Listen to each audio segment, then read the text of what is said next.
ආයිබෝන් කියලා පිළිගන්නවා මේ වීඩියෝට. මම මේ වීඩියෝෙන් කතා කරන්න බලාපොරොත්තු වෙන්නේ කොහොමද අපි ඩාටා වලදී යූසර් ගෙන් ඉන්පුට් එකක් ගන්න කියලා. බලමු කොහොමද මේක කරන්න කියලා.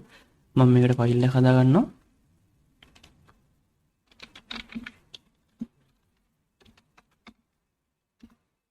හරි. මට මෙතෙන්ට මේන් මෙතඩ් එක ඕන වෙනවා.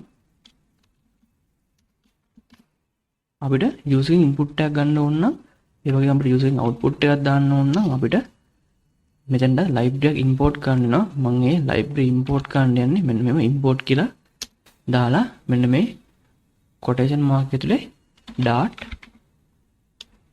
මෙහෙම දැම්ම IO මෙන්න මේ ලයිබ්‍රරි තමයි ඉම්පෝට් කරන්නේ. මේක තේරුම තමයි ඉන්පුට් අවුට්පුට් කියන එක. ඊට පස්සේ මම දැන් ගන්න හදන්නේ යූසින් ඉන්පුට් එක.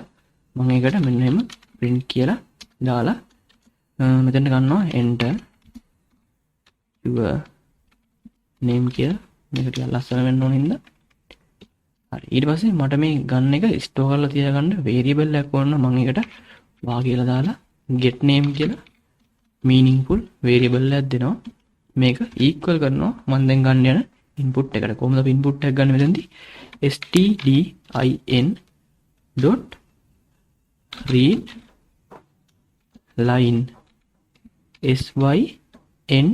sync මෙන්න මේක තමයි user ගෙන් input එකක් ගන්න command එක. මේ දැන් තේරුම තියෙන්නේ standard input කියන එක. මෙතන තියෙන්නේ read line sync කියලා. අපි මේ ගත්ත input එක අපි display කරලා පෙන්නමු මෙන්න මෙහෙම.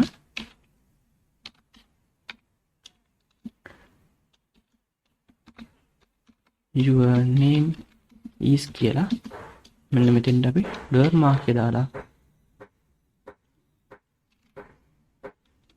get name කියන එක දාමු. හරි. අපි මේක run කරලා බලමු කොහොමද වෙන්නේ කියලා.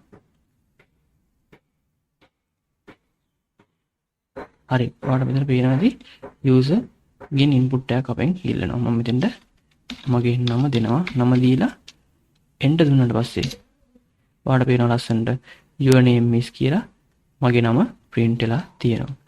මම ඉතින් මේ වීඩියෝ එක අදට මෙතනින් නවත්තනවා. අපි ඊළඟ වීඩියෝකින් ආයෙ හම්බෙමු.